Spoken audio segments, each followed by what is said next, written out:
this screencast we're going to look at another method of reducing the number of design customizations that are required for a single site. And what we want to do is, we've got just a simple product page here, and what we want to do on the right hand side here is just display some related links, or it could even be related products I suppose, for the current page. And so the way we're relating documents to the current page is just nesting them under the current page. So we've got two redirect pages here, Matrix Secrets, Matrix Support Forums, and then just a PDF document. So just display that there so that for each single page, so for the product 2 page for example, we just display the license there. So let's say the traditional way that you might do that, and that would be to edit the design here. We'll just insert a nested content design area, and we'll put that just before the body,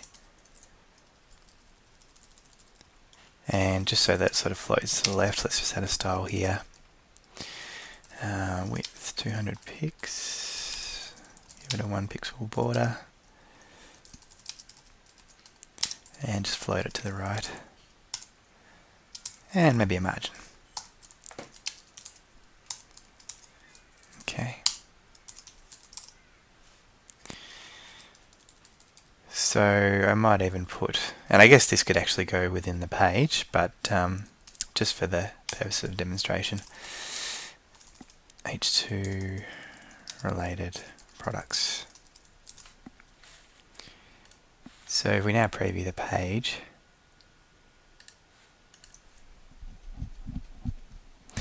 that's kind of what we're after, just with a link in each one.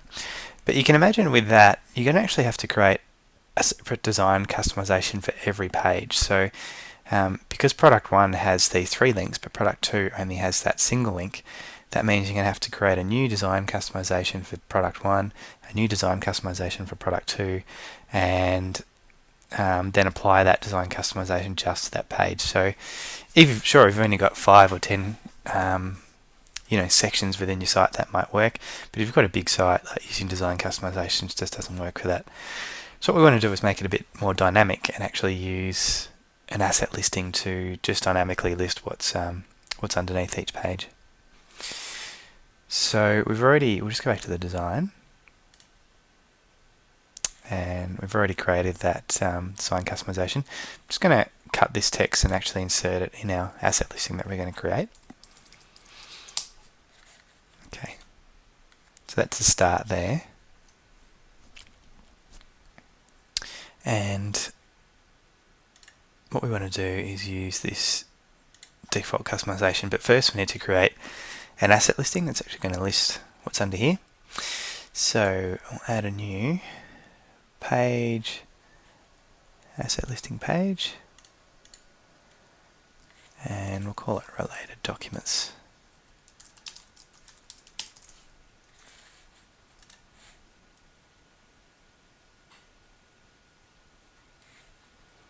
Okay, so asset types to list. Let's wait for that one to load.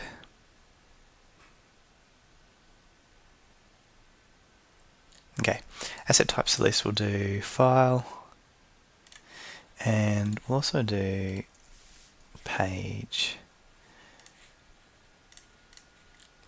Okay, root nodes. Now, because we've just got the one site, I'm just going to pick that one site there. If you have multiple sites or a folder containing multiple sites, you'd pick those.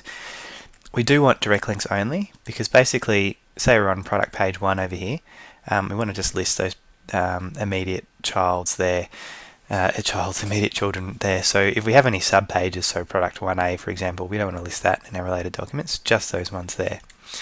What you could also do is just link type 2 assets. I mean, we've typed 2 all these ones here, so that could work for you if you wanted to restrict it a little bit more. And the tricky part is down here, which is the replacement root node. So we want to choose that one, and then we want to choose the current asset.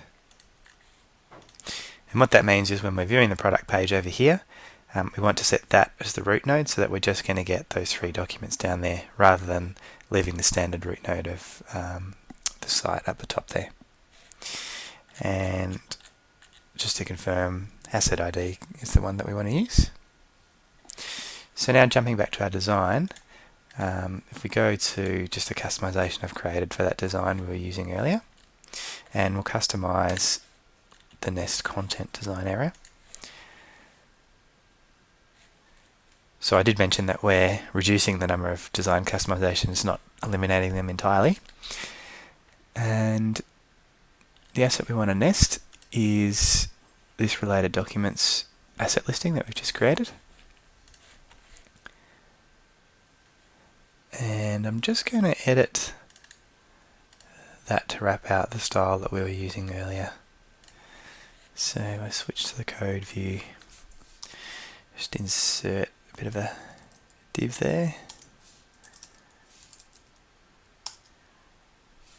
That should do it.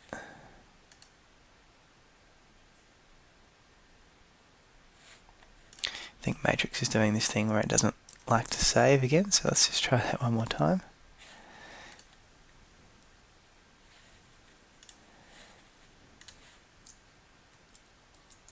That's better. Okay. Now just confirm that we've applied that design customization on the settings screen. So example, okay, we haven't got quite the right one applied yet.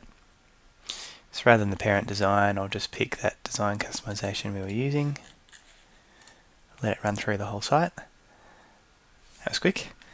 And now if we preview that product page,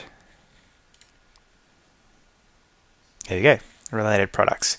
So we've got Matrix secrets, Matrix support forums, and license. So if we go to product 2, yep, perfect, we just get the related document in there.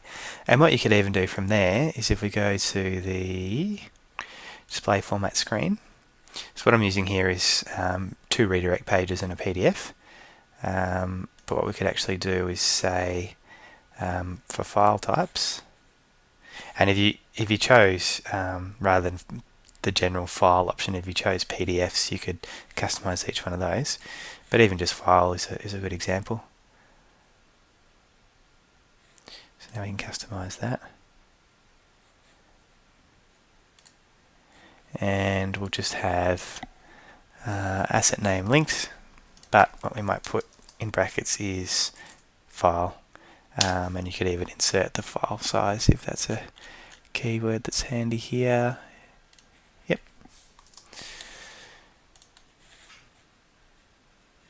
So now if we preview that, there we go. So these are external links. You could customize those too if you wanted to have a little icon for external links. But the main purpose of this exercise is to demonstrate a good way of reducing the number of design customizations that you need. But also it's a good way to do something like this. It's fairly low maintenance. Your authors don't really even need to know about the asset listing. They can just drop different types of assets in here and have them show up anywhere across your site.